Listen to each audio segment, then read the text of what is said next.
Tony, and I thought I'd give you just a quick look under the bonnet of this beast. The question I get asked an awful lot is, what engine are you running? People are very surprised when I tell them I'm still running the 300 TDI.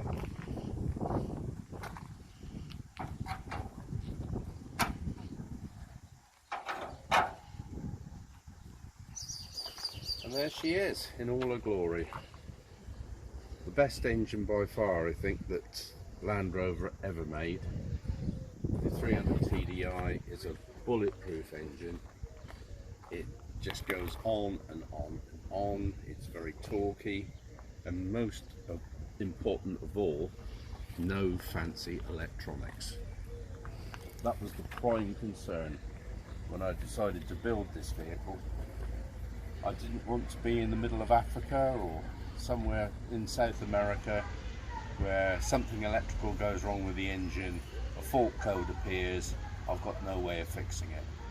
So this is why I stayed with the 300 TDI, plus the fact if you get short of fuel, these wee beasties will run on anything you care to get in the tank that's oil based and burnable.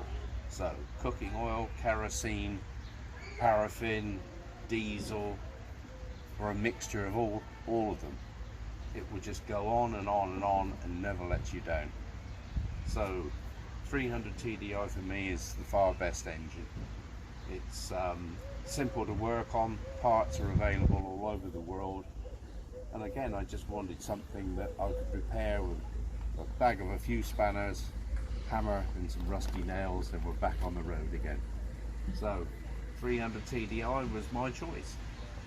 The engine was taken out of the original vehicle, completely stripped, rebuilt, so basically we've ended up with a new engine.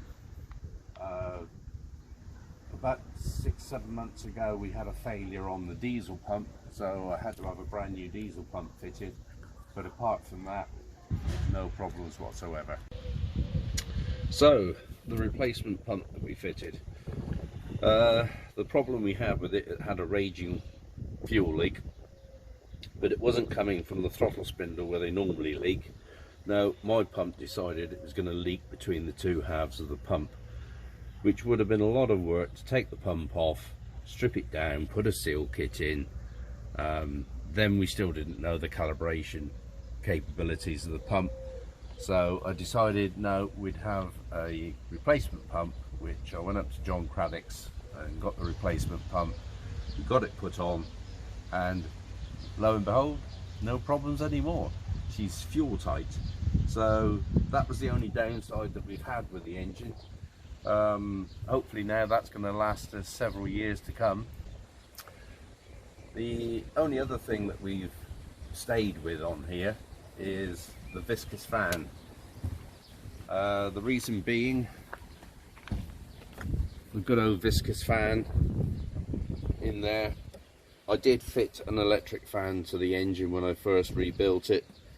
I drove it down to Swansea for its IVA test, and on the way back the electric fan seized up, causing me to overheat.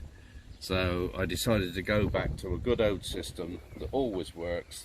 The worst thing that happens with a viscous fan is that they will fail in freewheel. If they fail in freewheel, you can stick a screw into the centre of them, lock them up, and you've got a fixed fan. With an electric fan, if it packs up on you, you're stuck. You've got no other means of cooling the engine. It's just one thing less to worry about as far as I'm concerned. So, you know, those are the modifications we've made. Well, I say modifications, the replacement parts basically. But we wanted an engine that wasn't going to let us down, an engine that's easy to repair, and parts, as I said before, are easily obtainable all over the world. These things people use from South America up until North America, across into Africa. We shouldn't have any problems with spare parts.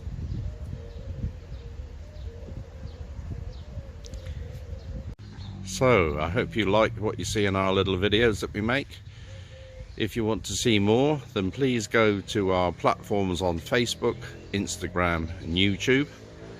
Like, share, subscribe, and we hope to see you again. Any comments you want to make, we will gladly try and answer all your questions. Thank you very much for watching.